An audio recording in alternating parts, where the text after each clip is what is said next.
la chaîne qui donne envie d'aimer. Ça rigole bien autour de ce studio. Nous sommes le 3 mai 2017 en compagnie des étudiantes en BTS esthétique du CFA de Saint-Herblain. Nos invités ont fait connaissance, il y a eu des échanges de cartes et de caramels et de billes, à mon avis. Avec beaucoup de bienveillance. Avec beaucoup de bienveillance, forcément. Pour entreprendre, pour vendre des produits et des services, il est nécessaire de se différencier. Et alors, lorsque vous cherchez du travail, comment est-ce que vous faites pour vous différencier? D'ailleurs, est-ce que vous y pensez?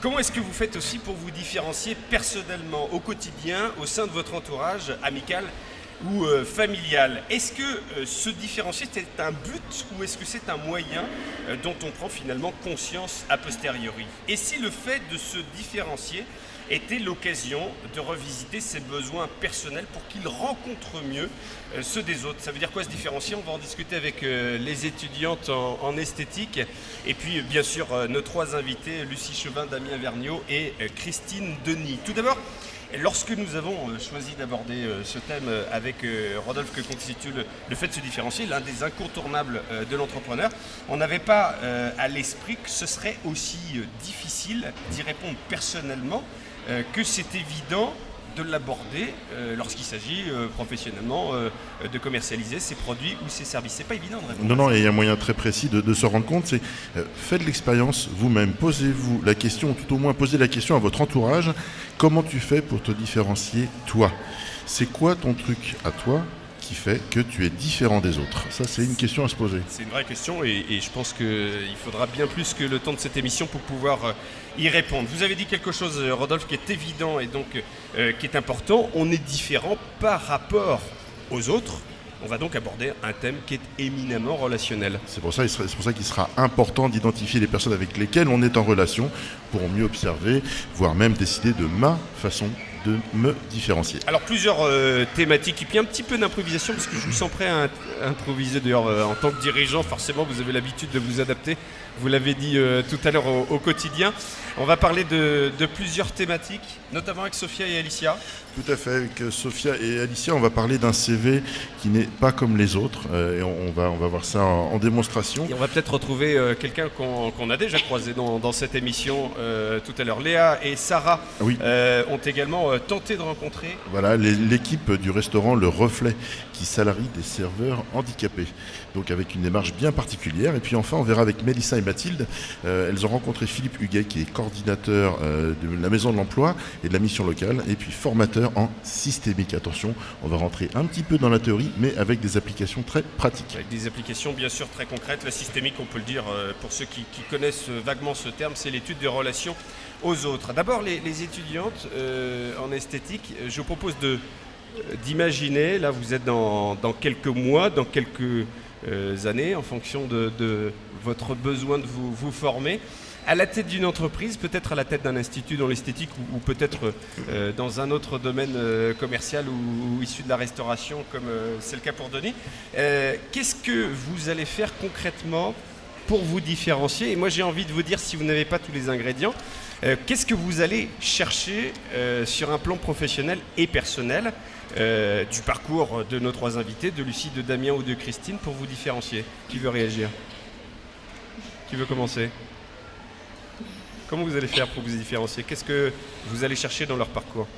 Je pense que c'est assez difficile de répondre à ça. Après, je pense qu'on va tous s'accorder sur le fait que des trois parcours qu'on a devant nous, on gardera effectivement la bienveillance, pour ne pas le répéter encore une fois.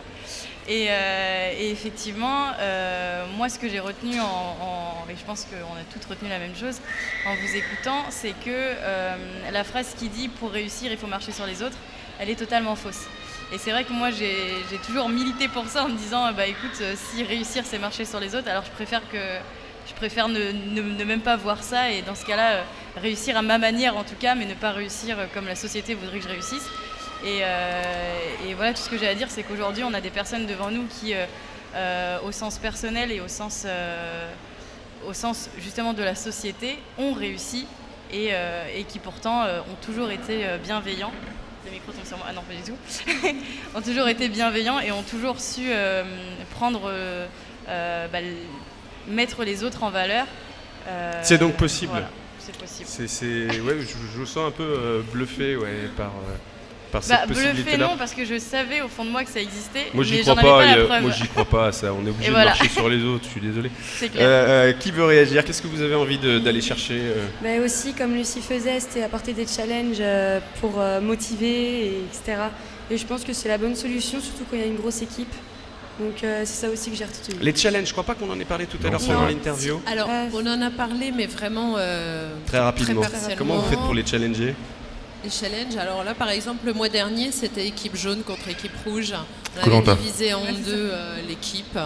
Plein Et de ça challenges. crée pas une espèce de Non, alors, un petit peu. compétition? Un On petit va peu. vous bouffer, Non, mais c'est un peu ce qu'on voit quand même. Non, forcément un petit Ça va briser les illusions de Sophia. Non, mais Non. il y a forcément, si on Pas est du compétitrice dans l'âme, forcément il y a de l'animosité par moment, mais c'est quand même des challenges d'équipe. Voilà, donc là, elles ont gagné, l'équipe rouge a gagné, donc il y aura une récompense de toute l'équipe, plus prime après sur l'équipe rouge. Et aussi une belle chose, on a remporté, je ne l'ai pas dit, mais ça c'est une magnifique victoire sur l'équipe. On s'en va au Euro Disney le 13 mai, on ferme le magasin plus tôt. On va à Euro Disney Donc parce le qu'on a 13 mai, gagné le 13 mai. meilleur- J'avais rendez-vous à Moi aussi, 18h. chez Mickey. Comment Moi, j'avais rendez-vous à 18h. Ah ouais. C'est un scandale. Eh ben, tant Ça pis, scandale. j'annulerai votre rendez-vous d'épilation, madame. C'était pour un massage. Alors, le challenge, On c'était... ferme le magasin plus tôt et ce qu'on a réussi, c'est le plus beau selfie d'équipe ambiance Noël. On a déplacé notre vitrine de Noël au Jardin des Plantes dans la serre vrai végétale. On s'est pris en photo. 15 filles étaient présentes, c'était un dimanche. Et sur 670 magasins, Yves Rocher ont fini les premières. Ça, Bravo. ça, c'est du Bravo, lourd. bravo.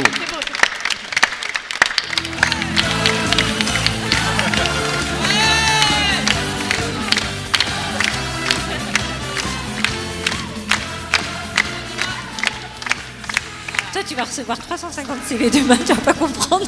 C'est clair, il va falloir les recevoir maintenant. Vous êtes engagé tout à l'heure, J'y vais, Lucie. je m'engage. Des challenges selfie comme ça vous parle, chers collègues reporters, demain pour motiver les troupes, puisque vous vous apprêtez on l'a pas dit en début d'émission, mais vous formé à une posture de manager demain. Ouais. Comment est-ce que vous ferez pour motiver? C'est clair. Non mais faites-le vraiment. Moi je veux bien, mais faites-le vraiment. Comment est-ce que vous ferez pour motiver vos équipes respectives? Avec des challenges aussi. Ouais, je pense Des- que c'est une ouais. bonne idée. Des Challenge. challenges, ouais. Photo. C'est quelque chose qui se fait de plus en plus, justement même dans les grands groupes. Et je sais que moi j'ai connu aussi une manager qui faisait ça. Et j'en ai gardé un très bon souvenir. Je pense que c'est la meilleure manager que j'ai jamais eue. Elle était juste extraordinaire et elle avait toujours des petites attentions et elle faisait toujours justement des petits jeux où voilà, fallait qu'on vende le plus de P+, c'était le produit en caisse sur lequel on avait des objectifs. Et on faisait des petits chevaux, donc on avançait par équipe de 2, etc. Moi je suis pas forcément quelqu'un qui suis joueuse de base, mais c'est vrai qu'elle a réussi à m'emmener là-dedans. Voilà, moi je travaille pour travailler, pas pour gagner quelque chose ou autre, donc ça me gênait pour ça. Mais au final, Je travaille pour travailler, pas pour gagner quelque chose. Bah, oui, c'est voilà, bien, après c'est de- j'étais gênée, c'est parce qu'on avait Ouais. gagné. Il se trouve qu'on Ah avait bon gagné à ce moment-là. Et moi je lui ai dit non, mais moi je veux rien, c'était juste pour rigoler. Et après elle m'a dit non, mais. Et au final, voilà, même les personnes on arrive à réunir des personnes, joueuses ou pas joueuses, pour aller vers le même objectif, au moins c'est ludique. Damien ? Moi, je sais que nous, on est quand même, on est pas mal sur l'entreprise puisqu'on est 140 personnes. Et ce qui est assez intéressant, c'est de pouvoir mélanger des professions complètement différentes et d'organiser des rencontres comme ça. Et moi, je sais qu'on a organisé un team building artistique comme ça. Un team building, donc c'est de la cohésion d'équipe. Voilà, de la cohésion d'équipe. On a fait faire une fresque de l'entreprise en peinture. Cette fresque a été divisée par plein de morceaux et par équipe de 6, les gens ont peint le morceau sans savoir ce qu'ils peignaient. Et bien évidemment, les équipes de 6 ont été faites du style une secrétaire avec quelqu'un qui est au conditionnement, avec quelqu'un qui est à la production, avec quelqu'un, un commercial. Et ça crée une dynamique, une rencontre entre des métiers qui ne se connaissaient pas. Au début, ils étaient un peu hésitants, et à la fin, quand on a vu un peu cette cohésion, c'était assez formidable. Et le soir, après, on est parti, ça s'est passé au Puy du Fou, on est parti au Puy du Fou faire la visite. Et le soir, tous les morceaux ont été remis les uns avec les autres. il y avait un grand rideau, il y a eu un tombé de rideau, et là, waouh. L'effet waouh. Et je pense que c'est ce genre d'événement, pas forcément dans un challenge financier, mais dans l'humain, dans le partage humain, qui renforce les équipes. Ça sert aussi à ça, mesdemoiselles, le monde de l'entreprise, à travailler sur la cohésion de groupe et la dimension éminemment personnelle. Oui, moi je pense. Comment vous voyez les choses, vous, en tant que futur manager? Là, Comment pour vous le ferez moment, je sais pas du tout. pour l'instant, pas d'idée? Non, Ouais, vous vraiment enrichissez, pas. vous nourrissez Ouais, voilà. des idées des dirigeants qui sont avec nous. Qu'est-ce que vous allez chercher chez nos invités aujourd'hui pour peut-être vous différencier professionnellement ou personnellement demain? Qui veut réagir? Par exemple, chez Christine, par exemple, elle avait dit qu'elle reconnaissait ses clients et qu'elle s'en souvenait, qu'elle s'intéressait vraiment à eux. Et pour moi, c'est vraiment ça montre qu'on s'intéresse aux clients et qu'on ne sait pas des clients lambda, qu'on ne fait pas semblant. Quoi. Ça demande quand même une mémoire. C'est sincère, en fait. C'est sincère. Ça parle de sincérité d'abord, ça? Oui, voilà, je trouve que c'est sincère. Je sais pas comment expliquer. Et de la même manière, Damien l'est aussi avec même ses salariés qui traitent comme des clients. Et c'est là qu'on voit effectivement l'importance de donner de l'importance à l'autre en fait. Pas faire semblant. Il les traite comme des clients, espèce de clients. Là.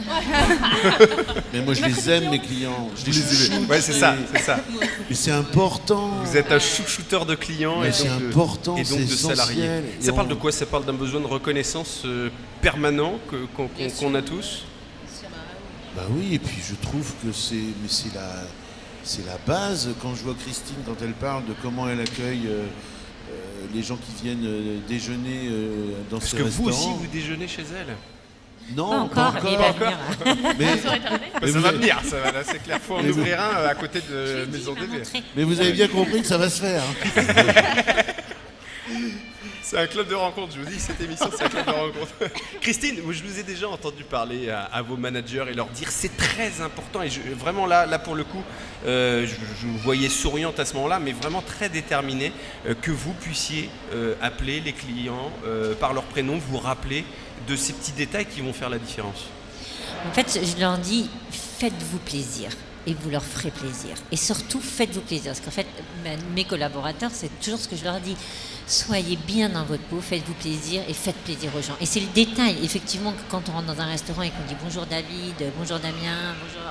Ça change que quelqu'un qui vous dit oui, bonjour, vous voulez une place. Ça n'a rien à voir. Et puis justement, il y a une relation qui se passe et eux, du coup, ils se font plaisir. Hier, au CF1, il y a un client qui est venu, qui a demandé quelque chose à notre manager de différent des glaçons parce qu'il avait eu mal au genou. Donc au restaurant du CFA Esthétique et Coiffure. Et hier, il a dit au manager, je voulais juste vous dire, je n'ai jamais vu un restaurant où j'étais aussi reconnue. Et franchement, je suis toujours épatée par cette reconnaissance. Et en fait, le client, quelque part, il remarque ça. Si je lui dis, t'as mangé quoi? Je ne sais même pas s'il sait. Donc le conseil finalement aux dirigeants, aux managers qui ne savent pas forcément reconnaître leurs collaborateurs, installez un restaurant midi et demi chez vous. Comme ça, elle fera le boulot à votre place. C'est très bien. Voilà, je parlerai à vos collaborateurs. C'est peut-être pas mal. Qu'est-ce que vous retenez, qu'est-ce que vous avez envie d'aller chercher dans le parcours pro et perso de nos invités pour peut-être mieux vous différencier demain? Moi, comme le disait Mathilde tout à l'heure, chez Lucie, j'ai beaucoup aimé son dynamisme et son côté positif aussi, elle ne baisse jamais les bras. Et donc ça m'a beaucoup plu. C'est quoi? C'est des petits mantras, des citations qui vont vous aider à avancer au quotidien? C'est ça que vous allez chercher chez Lucie? Oui. Oui, pas mieux. Très bien, très bien. Sinon, moi, il y a un truc qui m'a marqué chez Christine, c'est qu'elle recrute les personnes même si elle n'a pas de poste à pourvoir. C'est vrai. En fait, elle engage les personnes même s'ils n'ont pas de poste. C'est vrai. Quelque chose qui m'a marqué en fait. Alors racontez-nous peut-être avant que Christine rebondisse, comment ça se passe. Donc on vient chez Christine, Denis. Je pense que les gens postulent, elle les reçoit. Et par exemple, s'ils ont la même... les mêmes valeurs qu'elle, et elle va les recruter même s'il n'y a pas de poste à pourvoir. Ouais, parce que oui, c'est une anecdote assez... Elle n'avait pas de poste, mais elle l'a recruté quand même. Ouais, vous l'avez recruté, racontez-nous, vous avez recruté la personne. En fait, effectivement, quand on me demande de rencontrer quelqu'un, je le fais tout le temps parce que je trouve que c'est extrêmement important de vous rencontrer, de rencontrer tout le monde. Et puis si c'est pas chez moi, peut-être que je peux les aider à trouver ailleurs. Et peut-être que je peux les aider à leur dire, mais tu vois, cette compétence-là, elle est transversale aussi, tu peux aussi chercher là. Et je passe beaucoup de temps. Donc vous auriez pu être conseiller en orientation en fait aussi. Je pense, ouais. J'aurais bien aimé. Ouais. Et du coup, quand j'ai mes collaborateurs qui me disent « Oh, je connais quelqu'un qui est super, est-ce que tu veux bien le rencontrer ?» Je prends le temps de le rencontrer. Effectivement, ce jour-là, j'ai rencontré un mec super. Et en fait, je me disais « Mais je ne peux pas le laisser partir, il est trop top. » Et je lui ai dit « Écoutez, je vous recrute, mais je ne sais pas ce que vous allez faire chez moi. » Je ne sais pas encore sur quoi. Et en fait, il est rentré chez lui. Il est rentré chez lui, il a dit à sa mère « Je suis recruté. » Il lui a dit « Tu vas faire quoi ?» Je ne sais toujours pas. Mais par contre, j'adore cette boîte. Et il est encore chez nous et il est rentré cuisinier. Et on ne sait toujours pas ce qu'il fait. Si, aujourd'hui, il est manager d'une équipe de 8 personnes et il n'était que cuisinier. C'est beau, c'est joli quand même comme histoire, comme anecdote. Il n'y a pas que Pénélope Fillon que ça arrive, ça, en fait. C'est ça. Je tournais autour du pot, mais je voulais pas la nommer pour pas être emmerdé par ça. Moi, je mets les pieds dans le plat, je m'en fous. Ça vous est arrivé, ça, Lucie, Damien, d'avoir des coups de cœur et finalement de recruter quelqu'un sur un poste sur lequel c'était pas prévu? Mon assistante, oui. Il y a une dizaine d'années, elle est arrivée pour faire un stage. Je passais, elle a été reçue par d'autres personnes. Je passais, je suis rentré dans le bureau et ça a duré 3 secondes. Elle m'a parlé, je l'ai regardé, je dis je prends. Et il est marié avec 3 enfants. 3 secondes. 3 secondes. Non mais qu'est-ce qui se passe et après elle s'est rhabillée en fait, c'est ça le truc. Vous avez... Non, s'il vous plaît. Non, c'est pas comme ça. Pas de ce genre de discussion graveleuse. Pas sur ce terrain-là. Rodolphe, s'il te plaît. C'est moche. Non, autant il y avait de la tenue dans cette émission jusqu'ici. J'ai tout sali, je suis désolé. Je ne citerai pas son nom là pour la peine. Vous avez un 3e œil pour avoir cette capacité-là? C'est le côté kinesthésique, le côté... C'est quoi un côté kinesthésique? C'est le ressenti. Normalement, c'est on touche, kinesthésique. Non, on touche pas le kinesthésique. Le kinesthésique, c'est le ressenti. Le kinesthésique. T'as le visuel, t'as l'auditif et t'as le kinesthésique. Souvent, c'est bonjour, comment tu vas? Non, ceci dit, on va vous mettre d'accord. Moi, je l'ai pas touché. Je l'ai pas touché, je vous promets. Envoie Jeanne Masse parce que là, il y a conflit là. Et ils n'arrêtent pas de me toucher là. C'est pour ça qu'on vous a mis au milieu. Donc c'est pas vrai. On va vous mettre d'accord un petit peu tous les deux. En tout cas, Lucie s'en met pas. Le kinesthésique, vous en avez parlé un petit peu déjà dans vos cours, les étudiantes, le côté kinesthésique? Non, c'est super sympa le kinesthésique, je veux dire. C'est peut-être actif, quoi, j'imagine. Il y a une peluche là-bas, si quelqu'un veut. Ça carambouille, là, c'est bon. La peluche d'Atlantis. Bon, plus sérieusement, le côté kinesthésique, en tout cas, effectivement, c'est le côté touché qui s'ajoute à l'ouïe et à la vision. Et en même temps, là où je rejoins Damien, c'est aussi cette capacité à ressentir. Je suis dans la merde, là. Ouais, tu regrettes, hein. Ça sent les prud'hommes. Donc en fait, j'essaye de faire mon formateur de base 2 secondes, mais en fait, personne n'écoute. Okay. Allez, on t'écoute, David. C'est en tout cas la capacité à ressentir ce qui se passe, et c'était la question d'après. Comment est-ce que vous faites pour développer ce flair, cette intuition, cette capacité à appréhender les signaux faibles, extrêmement faibles même parfois, qui peuvent émaner d'une situation ou d'une personne? Et est-ce que les étudiantes en fait, moi, je pense que quand vous sont aussi attentives aussi à ces petits signaux? Ça nous arrive automatiquement, systématiquement. Tout le monde a des ressentis. Oui. Et ça, c'est... moi, je ressens si j'ai envie de travailler avec quelqu'un ou pas. Et puis, il y a des choses qui se perçoivent rapidement. Et puis voilà. Christine, tu disais, hein, tu recrutes beaucoup sur le savoir-être. Alors moi, je regarde jamais donc, les ça CV. commence d'être bonjour, en fait. Ah, vous regardez pas les CV? Non, je regarde c'est pas dommage les pour CV. la chronique qui va venir dans quelques instants de Sophia. Vraiment, très peu, où on me dit, j'ai un cuisinier, s'il postule pour cuisinier, je me dis, voilà, vraiment, en gros. Mais dès que la personne rentre... Un manager. Alors, très peu. Ah oui? Non, alors, très, comment très. vous faites... En fait, j'ai aucun manager restaurateur. Hein. Tous mes managers, ils sont ou dans la com, ou ils étaient formateurs, ou étaient dans la santé, ou ils étaient au marketing. Mais j'ai jamais un manager qui sort de la restauration. Lucie, puis Sophia voulait réagir. J'allais dire, dans le savoir-être, j'ai une anecdote à ce sujet, je vais un peu me dévoiler, mais moi, quand j'ai quelqu'un qui postule chez moi, mon bureau est au sous-sol, et donc je lui dis, je la convie à me suivre, je descends les escaliers, et quand j'ai descendu les escaliers, que je suis déjà en bas, presque assise, et que j'ai le stylo en main, et qu'elle est toujours dans les escaliers, je me dis, elle... C'est va qu'elle pas est en train de, rester c'est qu'elle Elle est va en pas train de commencer consulter du la tout. page Parler à venir de l'émission Réussir. Elle a peur de les se filles, péter vous les talons. galopez les Là, je escaliers me quand dis, vous arrivez chez Lucie. Précautionneuse, lente à souhait. Ouais. Alors le elle est côté droit au but, Olympique de Marseille, On va tout déchirer. ou Stade Lavallois, je sais plus, je suis paumé. Allez, en avant Guingamp, c'est bon. Disons, les Forcément, caramels, ils font réagir. forcément. C'est un peu raide quand même ça, non? Non, mais c'est Non. une anecdote. Non, mais ça veut dire déjà qu'il y a une certaine nonchalance. Ouais. Donc moi, c'est La poignée de main aussi? la poignée de main. Ça encore, des fois, elles sont pétrifiées. Non, mais attendez, c'est des fois leur premier entretien. Elles sont pétrifiées. Elles méritent d'être écoutées. Pas trop la poignée de main, mais déjà l'envie dans le voir si elles jeu sont à des l'aise, marches. Combien de personnes viennent aussi au magasin sans CV en disant on est avec une copine, je passais. Il faudrait savoir, il y en a qui veulent pas de CV. Moi, je les regarde Non, peu. mais quand, Ah oui, c'est quand, vrai. je oui, dis, c'est que vous quand je favorisez, dis CV, c'est aussi dans l'attitude d'avoir préparé. Ouais, De son pas entretien. être waouh, tiens, si j'allais postuler, tiens, je me rappelais Ouais. plus. Tiens, Bonjour, je- comment s'appelle votre... Merci de me recevoir. Votre enseigne s'appelle Ivro... Je connais pas. Je découvre. Yves Roger. Yves Roger. Yves ouais. Roger, c'est ça? Non. Ah, elle est sympa. Et quand on vous dit, est-ce que vous connaissez Bon. Non. Ah oui, il y en a qui connaissent Ouais. pas. Moi, ça, on vous Voilà. l'apprend. Donc effectivement. Ces personnes-là, ils peu n'ont de pas été choses. formés au CFA de Saint-Herblain, ça c'est Non. une certitude. Non. Sophia, vous voulez réagir? Je veux réagir. C'était il y a un quart d'heure, mais effectivement... Qu'est-ce que je disais Oui, que forcément, oui, c'est pas que vous ne regardez pas les CV, je pense, mais c'est que vous favorisez l'humain, donc vous favorisez la personne que vous avez en face de vous. Et je pense que tout le monde est comme ça. Moi, Bah aujourd'hui, après, il y a des enseignes qui recrutent avec le diplôme. Hein. C'est-à-dire, si Ouais, tu n'as tout à pas fait. bac plus 4, tu peux pas être manager. Si tu n'as pas l'expérience.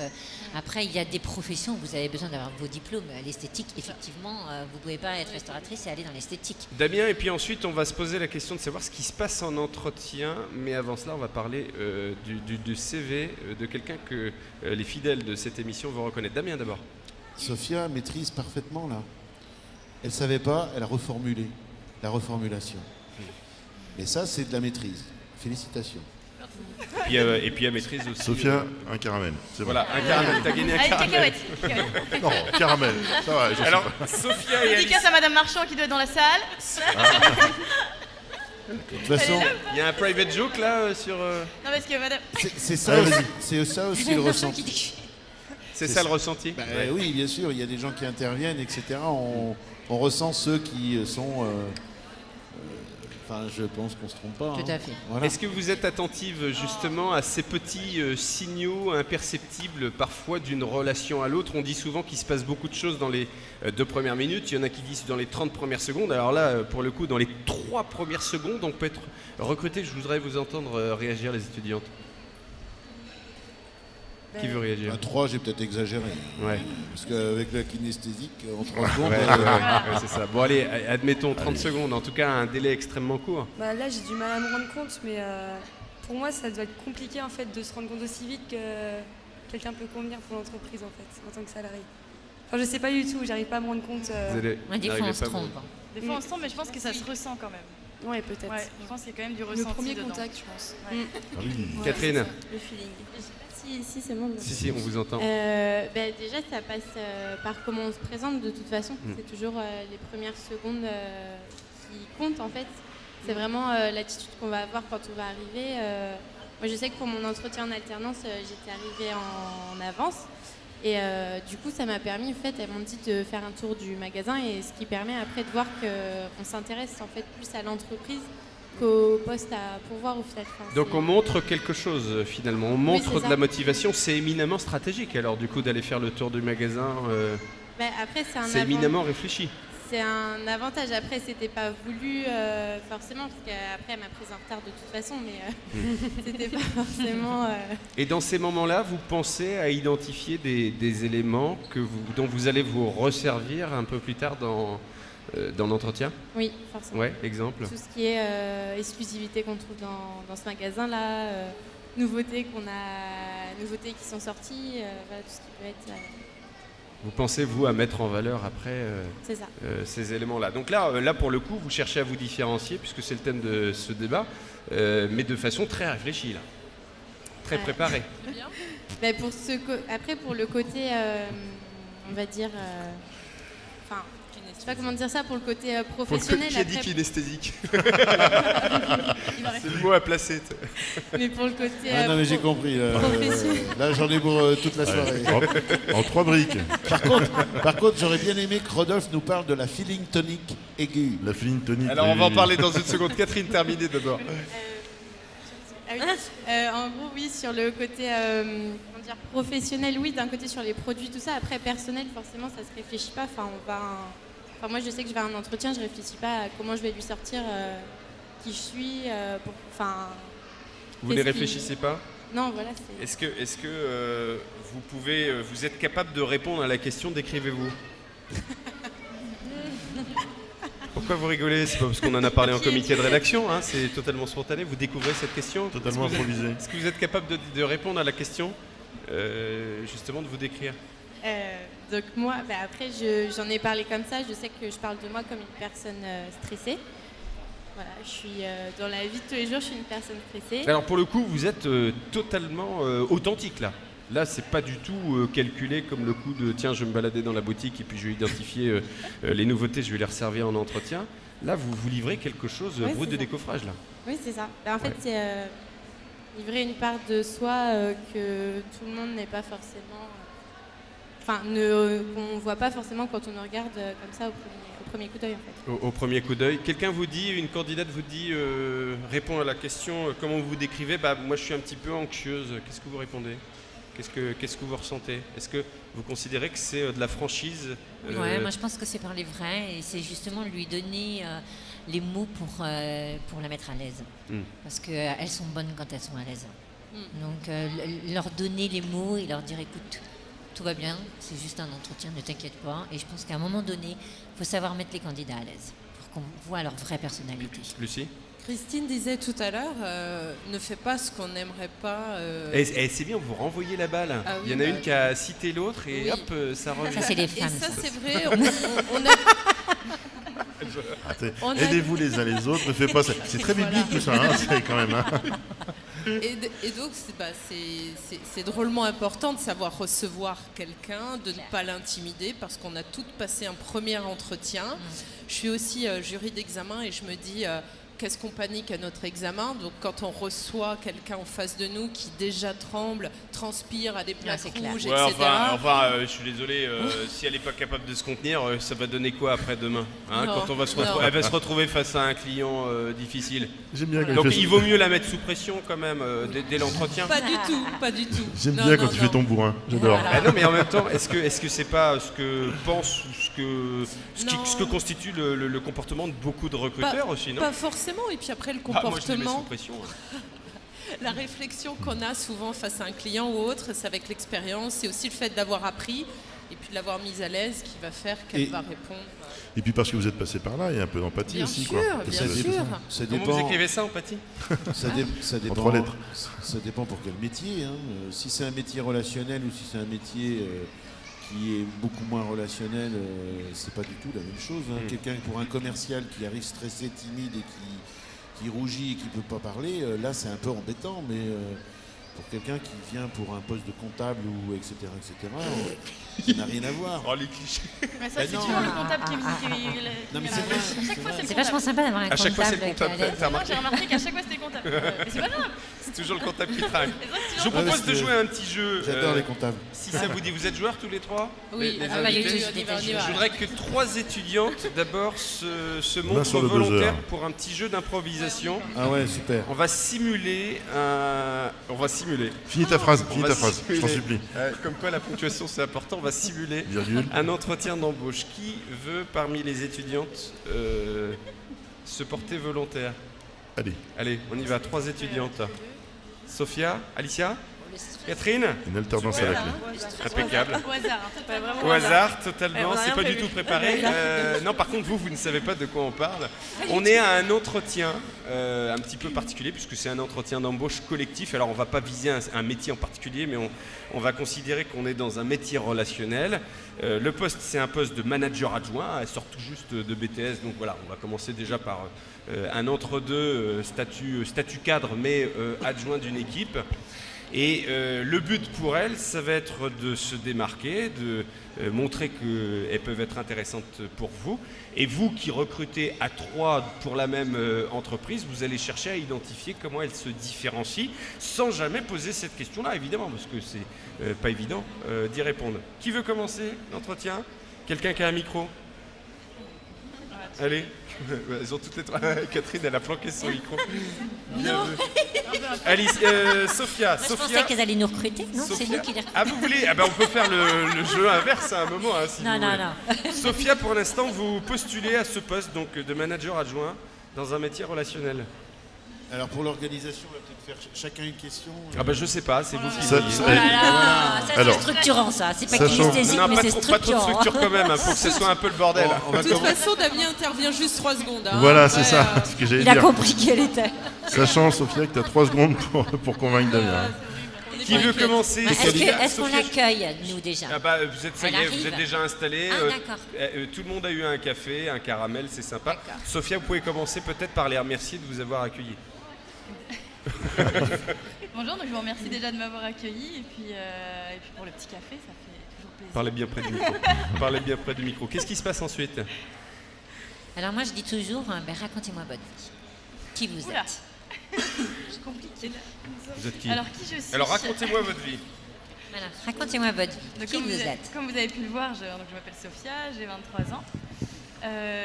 Qui je suis, c'est assez difficile de définir une personne en peu de temps. Après, je dirais que je suis quelqu'un de vrai, que ce soit dans mon travail ou dans ma vie personnelle. Que quand je suis quelqu'un qui a besoin de faire les choses avec envie. Si je ne suis pas passionnée, ça se voit tout de suite. Et c'est d'ailleurs ce pourquoi je me suis tournée vers ces métiers-là. J'ai besoin en fait de m'épanouir dans mon travail et de faire en sorte que les autres le soient aussi. Alicia, Catherine, peut-être peuvent prendre le relais. Alicia, Catherine, Damien. Attendez, pourquoi vous intervenez, monsieur? Mais vous, Vous êtes qui d'abord? Vous êtes que Vous stagiaire. êtes qui, monsieur là-bas? Non, mais sortez. C'est moi, je suis le mec des ressources humaines, j'ai besoin de montrer que mon boulot est utile. Est-ce que vous pouvez refermer la porte du bureau, s'il vous plaît? En repartant. Quand, Et quand- ramenez 2 petits cafés. quand mes 2 collègues et moi recevons quelqu'un pour un entretien, le minimum, c'est de le respecter. Alors, s'il vous plaît, fermez la porte du bureau. Je vais filer. Merci. Prends la capacité. Sophia, Petit brioche doré. si vous deviez me donner vos 3 plus grandes qualités et vos 3 plus grands défauts, qu'est-ce que vous me diriez?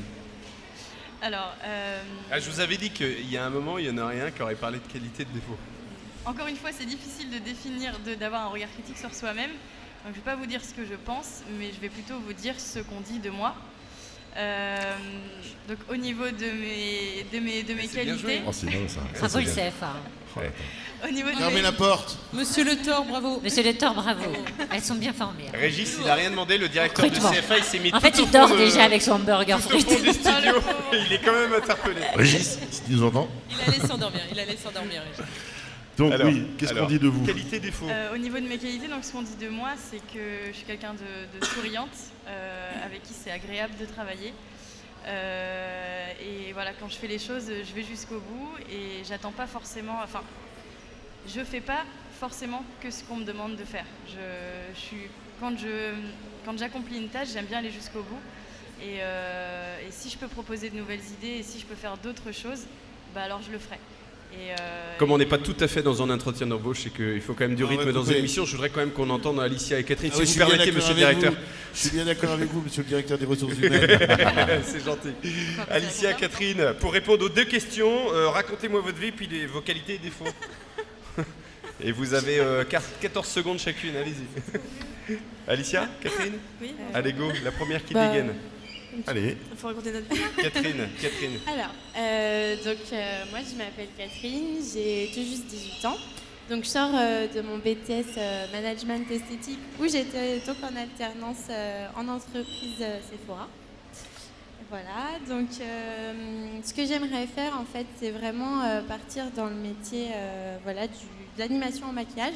Alicia, comment est-ce que vous faites pour définir vos qualités, vos défauts et puis vous décrire? Alors, je m'appelle Alicia tout d'abord. Bonjour. Alors, ma passion, c'est le maquillage. Et pour me décrire, je suis... c'est bizarre à dire. Souriante aussi. J'aime... dès que j'aime le domaine, dès que j'aime faire ce que je fais, je compte pas les heures non plus. Voilà, j'aime ce que je fais et j'apprécie le faire avec les gens, avec une équipe que j'apprécie aussi. On peut les applaudir toutes les trois parce que c'est difficile pour leur a demandé de faire. Est-ce que vous avez été séduit? Est-ce qu'elles passent la première étape de recrutement là chez vous? Lucie, déjà, elles sont Damien, toutes Christine. super souriantes. Elles nous regardent dans les yeux. Et ça, c'est vachement important de nous regarder et de ne pas baisser les yeux. Parce que déjà, ça montre une maturité. Et vous nous montrez votre passion en nous regardant. Donc déjà, vous avez déjà un gros point positif, c'est ça. Et vous avez toutes parlé de passion. Et quand on pose la question, c'est quoi votre vie? Alors, il y en a qui vont commencer par l'enfance. Et vous avez toutes commencé par votre passion et ce que vous adorez. Vous avez identifié des possibilités de se différencier. Qu'est-ce que vous cherchez en termes de différenciation quand vous écoutez un candidat, Lucie? Alors, le regard, déjà, c'est énorme. Je suis d'accord aussi avec Christine. Le regard, c'est énorme. Moi, une grande qualité, c'est de ne pas postuler par hasard, mais de postuler parce qu'on a tellement parlé de passion. Le mot passion, c'est pas juste de le dire, c'est de le sentir. Et quand on va à un entretien, on ne va pas chercher soit un contrat d'alternance, soit un métier, soit un job, adjoint. On va chercher une marque, déjà, un produit qu'on va vendre. Moi, je pense qu'il faut y mettre de la passion avec. Déjà, on arrive engagé en disant « je connais la société, le produit, je ne le connais pas encore, mais ça va le faire ». Moi, je vais souvent regarder, quand je reçois un entretien, voir si la personne a un profil Facebook. Ah, vous allez voir sur Facebook? Ouais, bien sûr. Et alors, qu'est-ce que vous cherchez sur Facebook? Qu'est-ce que vous identifiez? Qu'est-ce qui peut être rédhibitoire? Je regarde, c'est tout, voir s'il n'y a pas s'il y a pas de la malveillance quelque part, s'il n'y a pas des discours qui correspondent pas à ma culture. Vous êtes sensible à quoi particulièrement? Aux gens qui ont des aspirations qui sont pas les miennes. Qui seraient pas les vôtres. Ça tombe bien que vous parliez de réseaux sociaux parce qu'on va parler d'un CV qu'on a identifié sur Facebook, Sophia et Alicia.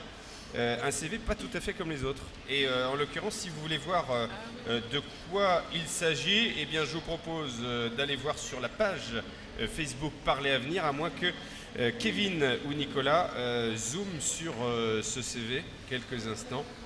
Sophia et Alicia, parlez-nous de ce CV. Qu'est-ce qui vous a intéressé? Alors oui, le CV d'Aurélien, qui est juste ici. Qui est juste là. En fait, c'est Aurélien Marquet. On peut l'applaudir. Voilà. Aurélien Marquet, c'est un étudiant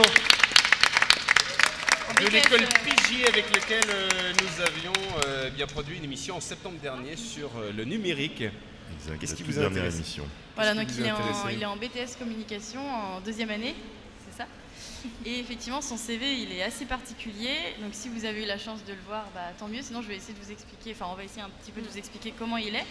En fait, il a bouleversé un petit peu les codes traditionnels du CV, bien organisé, bien rangé.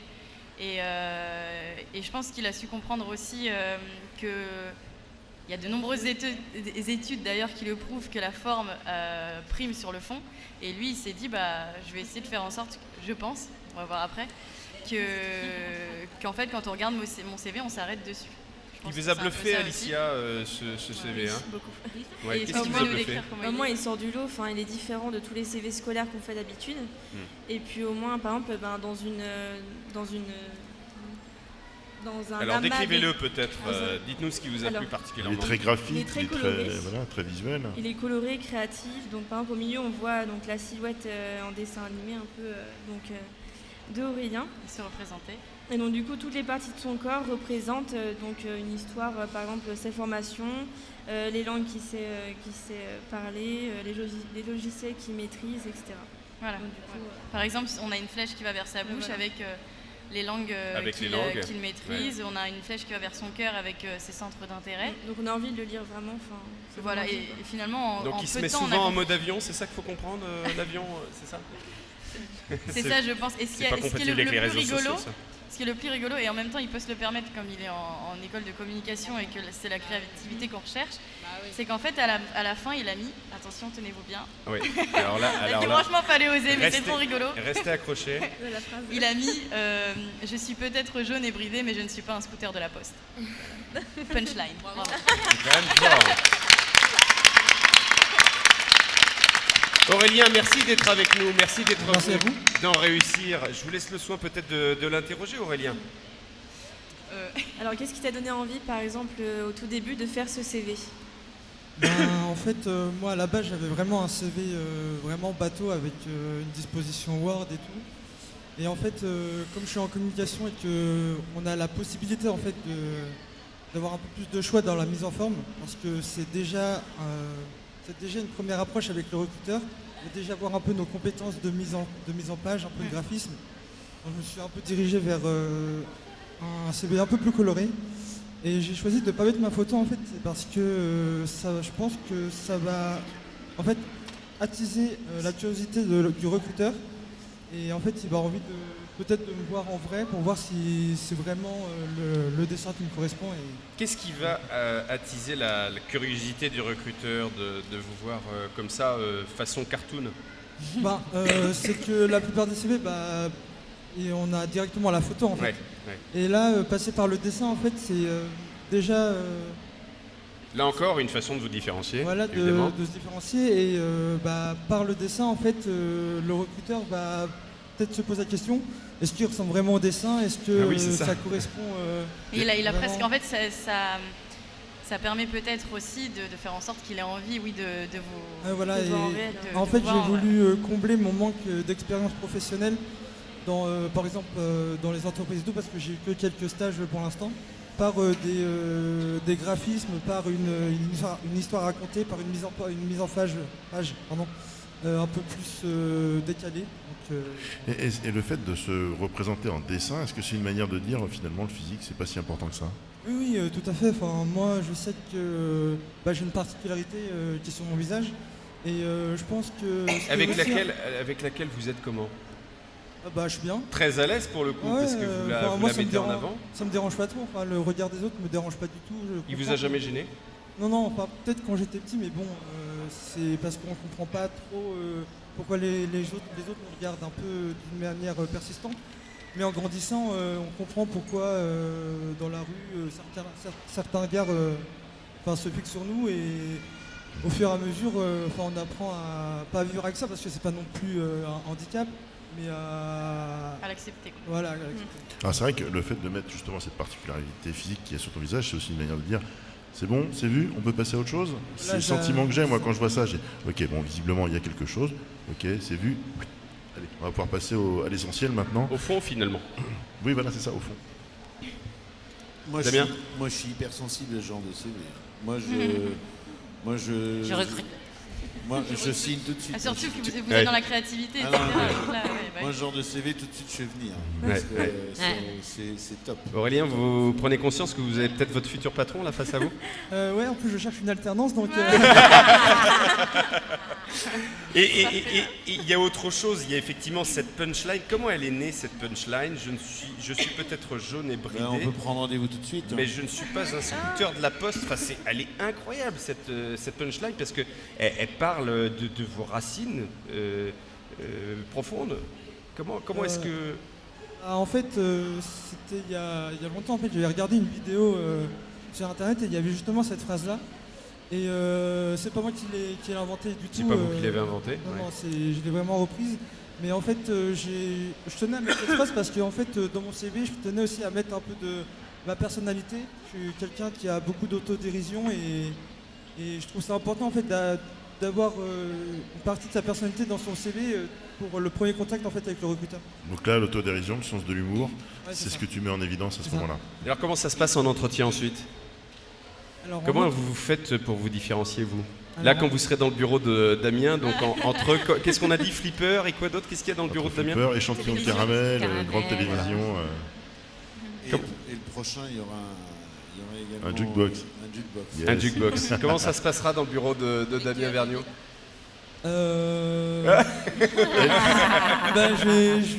J'essaierai d'être le plus moi-même, le plus possible.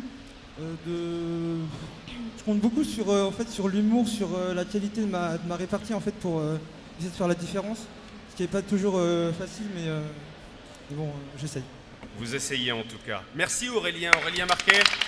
Et merci à toutes les deux, Sophia et Alicia, de nous avoir permis de proposer à Aurélien de revenir dans cette émission. On va prendre un petit peu de hauteur et on va aborder à présent avec Mélissa et Mathilde la rencontre avec Philippe Huguet. Qui est Philippe Huguet? Alors, c'est un coordinateur territorial de la maison d'emploi à Nantes.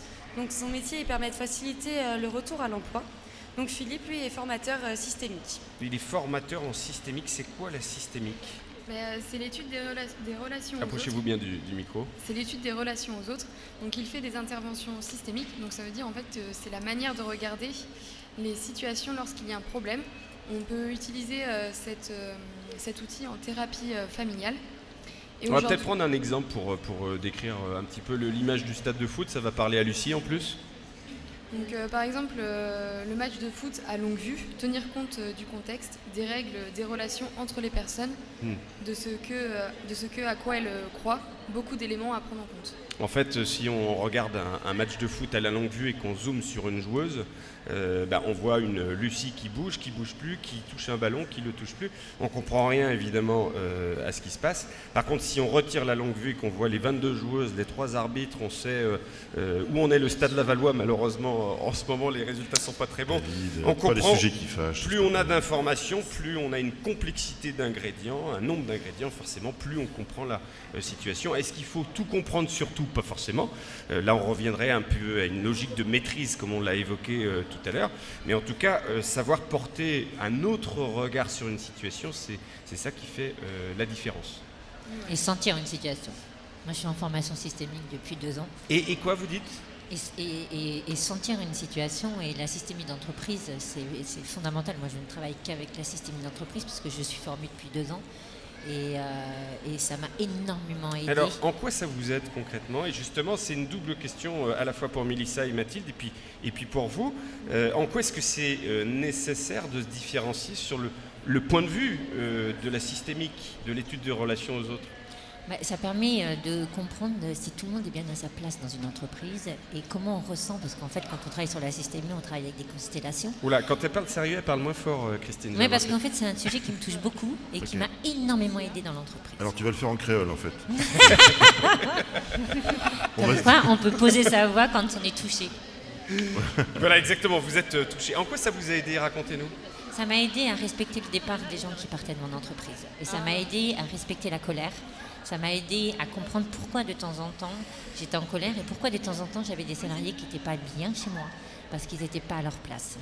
Et la bonne place, c'est fondamental. Et dans la systémie d'entreprise, on parle beaucoup de place comme la systémie familiale.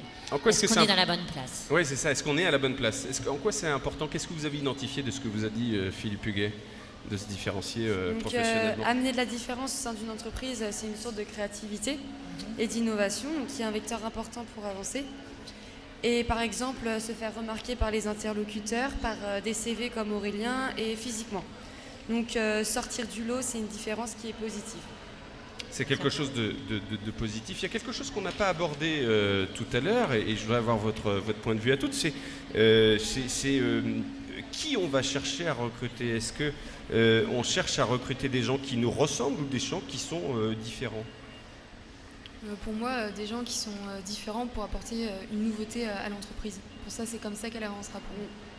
Parce que si on trouve quelqu'un pareil que nous, je pense qu'on a déjà vu toutes les solutions possibles pour faire avancer l'entreprise. Ça veut dire quoi pareil que vous? Qu'est-ce que vous irez chercher de différent chez l'autre, vous, quand vous recruterez?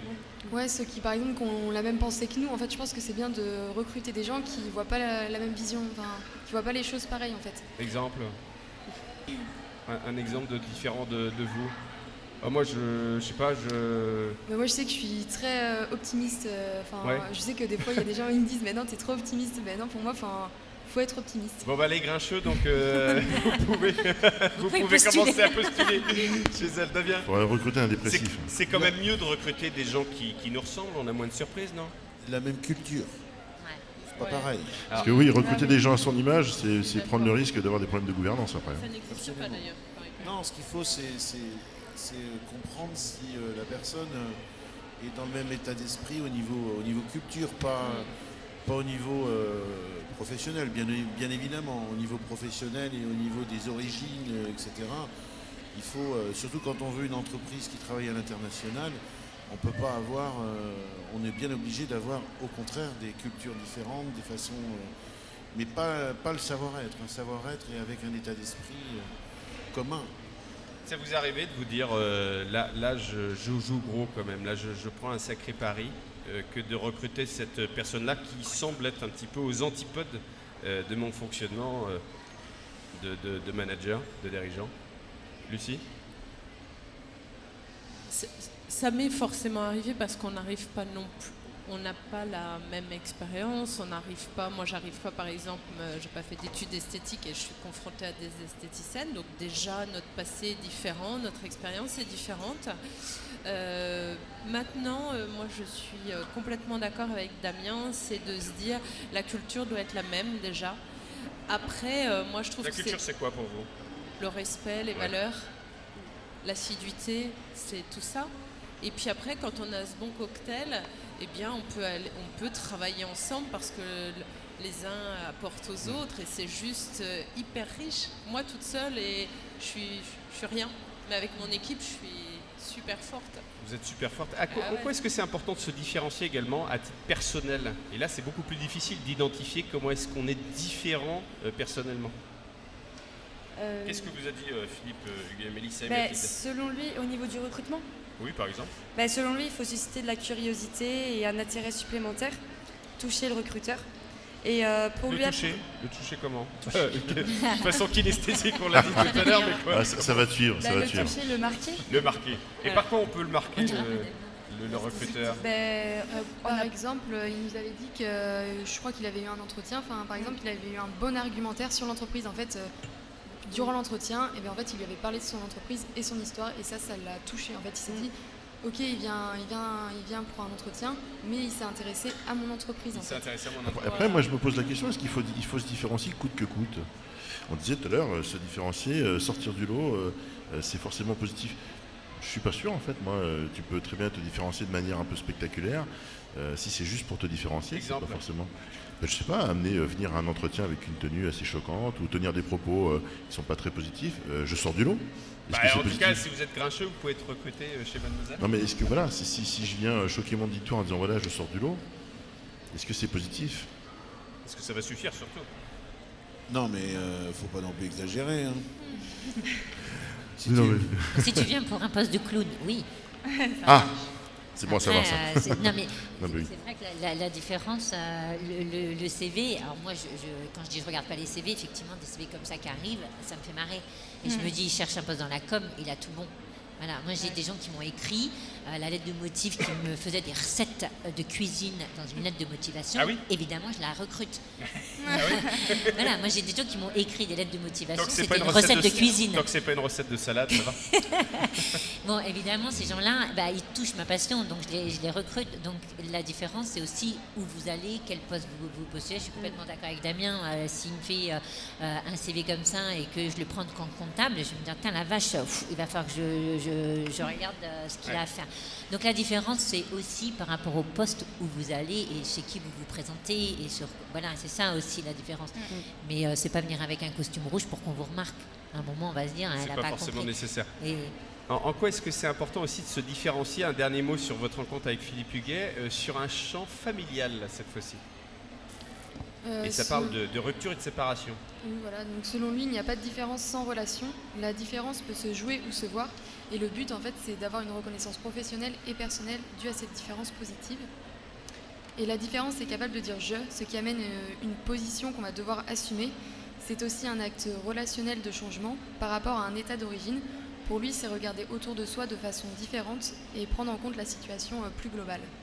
Alors prendre en compte de façon plus globale et savoir dire je à la fois, et puis savoir trouver des compromis aussi avec les personnes avec lesquelles on a été en lien. Moi je voudrais vous entendre, Christine, sur justement cette compréhension. Donnez-nous un exemple peut-être de ce regard systémique que vous avez. J'ai un vous exemple qui est tout nouveau et qui va arriver parce que je suis ma deuxième session la semaine prochaine.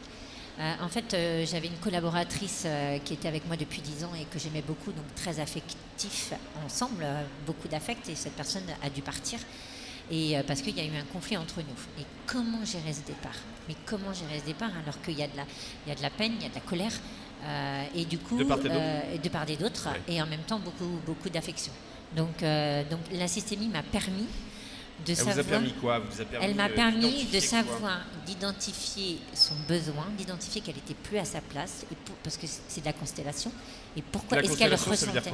En fait, vous mettez en place, vous avez des Playmobil et vous mettez en place toute votre entreprise, et chaque Playmobil représente une personne. Et ensuite, la constellation, ça veut dire que on est tous là autour de la table, et je vais dire Alicia, tu vas représenter Virginie, toi tu vas présenter Christine, et on se représente les uns et les autres. Et là, il y a des ressentis qui se font, et là, j'ai senti dans la systémie qu'elle n'était pas à sa place et qu'elle n'était plus à sa place. Et du coup, ça a été très simple pour moi qu'on puisse comprendre pourquoi on n'était plus à notre place l'une et l'autre, que ce parcours, il était magnifique, mais qu'il fallait à un moment donné qu'il s'arrête, et que le départ de quelqu'un dans une entreprise doit être absolument bien faite, parce que si elle est mal faite, la personne qui va la remplacer ne pourra pas trouver sa place. C'est plus facile d'accompagner la sortie une fois qu'on a identifié. Exactement. Il faut que ce soit accepté dans les deux cas. Exactement. Et justement, la systémie m'apprend à faire ça. Et ça veut dire que forcément la dirigeante que vous êtes doit travailler sur elle. Hein. C'est ce qu'on entend sur ce qui est important pour vous, sur ce qui constitue vos besoins et peut-être les exigences, et ce qui est important pour les gens qui travaillent avec vous, c'est-à-dire leur importance à eux et la place qu'ils ont et la place, est-ce qu'ils sont bien. La semaine dernière, j'ai vu une salariée, elle est mal à sa place, mais la mettre dans un autre établissement, mais elle a trouvé sa place. Mais elle n'est pas partie, mais elle a trouvé une autre place. Et la systémie m'apprend à bouger les gens par rapport aux places. Lucie, Damien, est-ce que ça vous parle, ça, l'identification de la place de chacun dans le système de l'institut que vous dirigez ou de l'entreprise, pour le coup composée de plusieurs entités que vous dirigez, Damien? On dit « the right man at the right place ». Et c'est essentiel. Quelqu'un qui n'est pas bien à sa place ne va pas pouvoir s'épanouir. Et comme chacun rayonne sur son entourage, eh bien, son problème devient le problème des autres et devient le problème de l'entreprise. Et le rôle du chef d'entreprise, à un moment donné, c'est de prendre des décisions qui ne sont pas toujours agréables. Et moi, je sais qu'au départ, ça a été difficile. Sauf que maintenant... Qu'est-ce qui était difficile? de pouvoir soit changer les gens de place, ou soit carrément leur demander de partir et de licencier pour des raisons évidentes. Et donc, le chef d'entreprise, il a un devoir.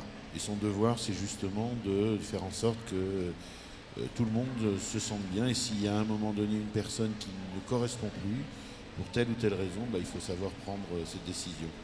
C'est pas facile, mais il faut la prendre. C'est essentiel. Et c'est là que on va pas aller beaucoup plus loin effectivement sur ce sujet, mais en tout cas on voulait vous éclairer un petit peu sur ce qui se cache derrière ce terme de différence qui est éminemment un thème relationnel, on l'a dit en début d'émission. Bien c'est la capacité à effectuer des compromis avec les personnes avec lesquelles on est en relation, plutôt que de cesser, c'est ce que vous venez de dire Christine, une relation de façon brutale, auquel cas ça s'appelle une rupture, et une rupture en général c'est la meilleure façon de continuer la rupture. À reproduire cette rupture dans d'autres épisodes, alors que pourtant ça concerne des personnes qui n'ont rien à voir, qui ne se connaissent pas. Les mêmes. Moi, je voudrais parler d'une dernière différence. Allez-y, oui. Nous, on a 25 personnes. On a un dernier sujet à aborder. On a 25 personnes handicapées qui travaillent chez nous. Et là, si ça ne s'appelle pas cultiver la différence, je peux vous dire que c'est impressionnant.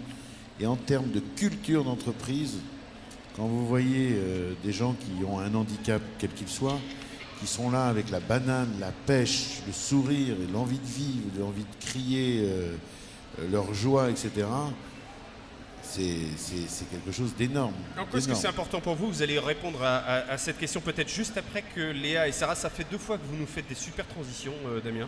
Je tenais à vous le dire. Donc il y a 2 solutions, soit il a un 3e œil, soit il allume nos conducteurs, je ne sais pas. Je pencherai plutôt pour la première solution. Léa et Sarah sont allées rencontrer, ou plutôt ont tenté de rencontrer les dirigeants du restaurant Le Reflet, qui croulent sous les sollicitations tellement leur initiative est intéressante et même bouleversante. Racontez-nous. Alors oui, on a tenté de les rencontrer, mais ils étaient trop occupés pour répondre à nos questions en direct. Alors nous avons envoyé un mail avec toutes nos questions. Qu'est-ce qui vous a intéressé dans ce restaurant? Qu'est-ce qui se passe avec ce restaurant? Ce concept différent, car ils embauchent des personnes trisomiques. Sur 10 employés, 6 sont trisomiques. Et voilà. Et ça, c'est bluffant quand même. C'est C'est totalement le à seul contre-courant. restaurant qui fait ça en France. C'est le seul. Qu'est-ce qui vous a intéressé? Qu'est-ce que vous avez observé On a observé en qu'ils travaillant avaient sur fait ce sujet? des aménagements justement pour que ce soit plus facile pour eux. Comme les horaires par exemple, ils travaillent 5 heures par jour. Ils sont ouverts que le midi et 3 soirs par semaine. Il y a aussi les assiettes qui sont faites exprès en fonction de leurs mains. C'est-à-dire? Comment vous expliquer? Sous l'assiette, il y a comme un petit creux pour pouvoir mettre plus facilement. Il y a l'empreinte de la main de chaque serveur. Et les commandes, par exemple, c'est le client qui tamponne ce qu'il veut sur une petite carte. Comme ça, le serveur n'a ni à retenir les plats, ni il a juste à regarder la fiche et c'est beaucoup plus Ça vous simple. inspire quoi, cette expérience? Moi, je trouve ça génial de pouvoir... Là, on dit tout, c'est toujours à eux de s'adapter à notre monde et là, pour une fois, c'est nous qui nous adaptons à eux. Et une fois de plus, c'est eux qui. C'est donc possible que l'entreprise s'adapte, bien sûr, à tout type de personnes. Est-ce que ça suscite des réactions de votre part? Et Lucie?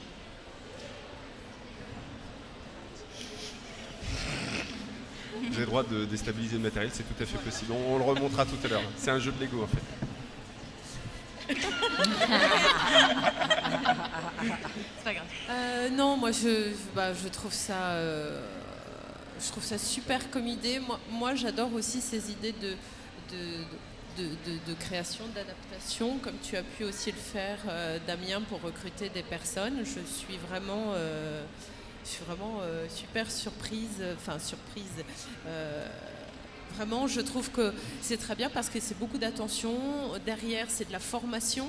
Derrière ça, c'est aussi de la rentabilité. On parle en tant qu'employeur. C'est aussi comment on prend des gens qu'on va former différemment. Est-ce qu'ils vont répondre en temps et en heure à la demande du client? Parce qu'on est quand même face à des clients qui vont payer un prix, sans doute le même prix qu'un autre restaurant. Enfin, je vais être très provoquant volontairement. Derrière l'utilité publique que constitue cet acte et cette volonté d'embaucher des personnes en situation de handicap, est-ce que ça peut être aussi un argument marketing? Ah oui, je pense que c'est clair, mais c'est magnifique. Enfin, il fallait y penser. Il fallait y penser. Tout est bon à prendre aussi. C'est fort. Damien, en quoi c'est important pour vous de collaborer avec des personnes handicapées? Mais non, mais moi, c'est pas du tout ça. Hein. Moi, j'ai commencé, c'était eux mes premiers salariés.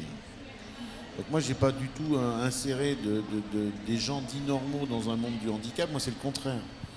Moi, j'ai commencé avec des handicapés, puisque aussitôt, quand l'entreprise a pris un développement, on est allé directement à l'époque, ça s'appelait le Centre d'aide par le travail au CAT. Aujourd'hui, ceux qui ont la plus grande ancienneté, ce sont eux. Par contre, ce qui était nouveau, ce qui a été différent, c'est qu'il y a d'abord eu un atelier handicapé, après il y a eu un autre atelier avec des gens dits valides qui étaient séparés. Après, dans les années qui ont suivi, on a mis 2 ateliers l'un à côté de l'autre, et aujourd'hui tout le monde est mélangé. Tout simplement. Et ça, c'est possible. Ça, c'est possible. Mais ça a été une grosse évolution, et aujourd'hui, les gens qui visitent l'entreprise ne voient pas la différence.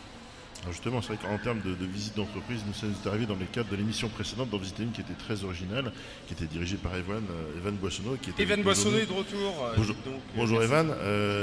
Oui, alors vas-y tente, on verra si jamais le micro ça fait sauter tout. Si ça fume, c'est ta faute. Voilà. Ok. Ouais, voilà. De toute façon, on a tous perdu une oreille avec le Larsen de tout à l'heure. Quand on avait visité ton entreprise, on avait vraiment vu de manière très marquée la différenciation. Tu peux nous expliquer c'était quoi le principe? Déjà, est-ce qu'on m'entend? C'est bon? Ouais, c'est bon. Le principe, c'est que chacun de mes salariés, déjà quand il arrive dans l'entreprise, devait choisir ses chaussons. Donc l'idée, c'était de se différencier par les chaussons. Et chacun devait trouver, et vraiment, c'était une obligation de trouver dans le mois qu'il arrivait. En fait, il avait un mois pour trouver ses chaussons sur Amazon ou n'importe quel site qui le représentait, et il devait les porter. C'était vraiment une obligation. Bien sûr, Stéphane, après, s'il ne trouvait pas, il ne trouvait pas. Hein. Mais vraiment, l'idée, c'était qu'il puisse se démarquer et se représenter comme un homme chausson, un développeur ou une développeuse chausson. Et moi-même, j'avais mes chaussons. Hein. C'était des chaussons un peu particuliers, tête de zombie. Rodolphe, c'est quelque chose. Oui, voilà. Mais c'était vraiment l'idée de se démarquer aussi là-dessus pour pouvoir s'identifier, en fait. C'était volontairement l'envie de se démarquer, d'être différent. Ouais, tout à fait. En fait, dans le monde du développement informatique, les développeurs et développeuses ont tendance à vouloir se démarquer réellement déjà de base dans leur caractère. Et moi, je voulais pousser ça jusqu'à vraiment les représenter. Il y en a même qui pouvaient venir en costume de Chewbacca, de Yoda. Ah oui, on peut faire ça. Donc la peluche d'Atlantis qu'on a vu passer tout à l'heure, là dans les allées, c'est possible ça. Ah, tout à fait. Il y avait aussi la notion de confort aussi. Hein. L'idée, c'est de se sentir un petit peu à la maison. Oui, et ça c'est... Merci Rodolphe. C'est le fin fond de toute cette histoire, c'est début de la société, on était chez moi, on était dans une des pièces de chez moi, et j'interdisais aux personnes d'être en chaussures, un peu à la mode japonaise. Donc tout le monde était en chaussons. Et ça vient de là en fait, c'est qu'on est aussi confortable en entreprise, on peut être aussi confortable à l'entreprise, mais aussi en pensant à être chez soi. Et c'est assez raccord avec nos invités. Décidément, ils ont un point commun. Hein. Nos invités, à chaque fois qu'ils viennent dans cette émission, ils ont envie finalement de travailler dans le plaisir ou d'être dans le plaisir du travail. Je sais plus dans quel sens ça fonctionne. On va accueillir un dernier invité extérieur, c'est Régis Le Thor, qui, que vous avez raison d'applaudir en même temps que vous applaudissez Evan Boissonneau. J'ose pas bouger. Alors, merci, ne bougez plus, Evan, prenez juste venez là, voilà, Régis, venez donc ici à côté des étudiantes. Vous êtes directeur du CFA Esthétique et Coiffure. D'abord, merci de votre réactivité et d'avoir offert la possibilité aussi bien aux étudiantes avec lesquelles nous produisons cette émission qu'avec un public qui est là depuis 14h, sachant qu'il est 17h passé. Ils sont patients, studieux. Patients et studieux, c'est certain. Comment est-ce qu'on apprend à se différencier au CFA Esthétique de Saint-Herblain? D'abord, merci d'avoir proposé cette émission au CFA. Je pense que ça va être une belle réussite. On a hâte de rebriefer tout ça après sur la chaîne YouTube. Je pense qu'il y a eu 3 classes aujourd'hui qui ont pu en bénéficier, mais je pense que ça va être très intéressant de le montrer à tous ceux qui n'ont pas pu venir. Se différencier au CFA, c'est déjà choisir un nouveau mode de formation, c'est la voie de l'alternance, c'est l'apprentissage, on apprend autrement. Ça c'est vrai pour tous les CFA. Dans le nôtre, je dirais qu'on entame un parcours individualisé pour tous ceux qui viennent avec... on prend en considération l'individu et on essaye d'éviter le groupe. Dès l'entrée en apprentissage en CAP, on fait des tests de positionnement pour savoir comment on apprend. On parle souvent du collège unique où il y a comment on apprend, c'est-à-dire comment apprendre à apprendre des nouvelles choses. Comment apprendre à apprendre, savoir pourquoi on ne comprend pas certaines choses, parce qu'elles sont différemment. C'est peut-être lié à nos écoutilles qui sont différentes d'une personne à l'autre. Voilà, et justement on fait il y en des a qui tests. sont plus kinesthésiques que d'autres. Voilà, c'est ça. C'est ce que j'allais dire, on fait des tests pour savoir s'ils sont auditifs, kinesthésiques. Ouais. Voilà. Vous avez un avis sur le débat tout à l'heure? Non, on n'est pas obligé. Non, on va pas recommencer. Mais c'est vrai que pour nous, c'est important de prendre en compte l'individu. Et quand j'entendais tout à l'heure se différencier, c'est aussi se valoriser. Et par des actions comme ça, ou quand il y a des intervenants extérieurs qui viennent au CFA, c'est se montrer, se valoriser, et on en récupère toujours quelque chose. On gagnera et toujours tout à l'heure, quelque chose ce à que la je fin. disais avec Christine, c'est toujours être bienveillant avec les personnes. On ne sait pas sur qui on va retomber 5 ans, 10 ans, 15 ans après. Ah mais c'est éminemment stratégique alors la bienveillance. Ah oui. C'est un ah état oui. d'esprit, je pense. Ah, mais bon, quand même. Il faut quand même. Parce que Sophia a besoin d'honnêteté. On en a beaucoup parlé d'authenticité et d'honnêteté. Merci Régis Le Thor. De rien, Merci, merci à vous. de nous avoir permis de conclure cette émission. La conclusion, j'ai envie de la donner à Sophia. À quoi ça sert de se différencier, Sophia? Eh bien, Comme ça, je pense qu'on a eu de longues discussions là-dessus, Ouais. mais que ce qu'on peut vraiment en retenir quand on y réfléchit bien, c'est que en réalité, en se différenciant, on essaye de montrer à l'autre quels sont nos points communs pour mieux pouvoir vivre ensemble. Et comme on le disait tout à l'heure, tu disais moi je recruterais bien quelqu'un qui me plaît parce qu'il se différencie, et on t'a dit s'il se différencie en faisant des choses qui ne te conviennent pas, tu t'as dit que non, ça ne t'intéresserait pas. Donc en fait, en cherchant à se différencier, on cherche juste à correspondre à l'autre. Et donc peut-être être davantage soi-même et identifier chez l'autre des besoins qui n'étaient peut-être pas forcément exprimés. Et c'est d'ailleurs souvent comme ça que ça se passe. On envoie sur des offres d'emploi, Pôle emploi, des bac plus 3, des bac plus 4 ou je ne sais quel argument, alors que peut-être on a besoin d'autre chose, et notamment d'émotions. Damien? Je voudrais quand même... Allez-y Damien, on vous écoute. Je voudrais quand même, avant de terminer, vous lire la définition de kinesthésie. Quand même. Tu as raison. Parce que c'est relatif à la kinesthésie qui concerne la sensation de mouvement, perception, sensibilité, sensation kinesthésique. Donc, bon, très bien, vous êtes complet, mais on vous avait déjà mis d'accord, hein, quand même. Je le rappelle, on verra les images. On est bien sur la sensation. Exactement, on est sur la sensation. Merci. Yes. On a une dernière intervention d'Evan. Evan, pour conclure la conclusion. Moi, c'était surtout la différenciation aussi niveau profil. Ça aide aussi à contrer tous les robots qui sont en train de se mettre en place pour recruter. Ça arrive de plus en plus. Par exemple, le Web Today, l'année dernière, en parlait. On cherche à améliorer des moteurs. Ils vont apprendre tout seuls à détecter tous les profils. En fait, on n'est plus des humains, mais on est des numéros, des machines même, des CV. Et je me dis, se différencier aussi, c'est aussi se différencier humainement, en fait. Donc, c'est être un humain et contrer un peu tout ce qui est en train de se faire pour essayer de détruire, en fait, cette humanité. Waouh. Alors là, on a pris une fusée. Merci beaucoup. J'en attendais pas moins de vous et de votre capacité à prendre de la hauteur. Socrate conseillait aux hommes de se connaître mieux soi-même. Peut-être que justement, pour y parvenir un peu mieux, on peut s'appuyer sur les autres, être davantage authentique et puis identifier ce qui est vraiment important pour nous. Quand on a besoin des autres, en tout cas, on a forcément besoin à un moment ou à un autre d'être accompagné. Et ça tombe bien parce que ça sera le sujet de la prochaine émission le 5 octobre. Réussir, l'émission qui donne envie d'agir. C'est la fin de cette émission. Merci à toutes et à tous de l'avoir suivi, d'avoir été patients.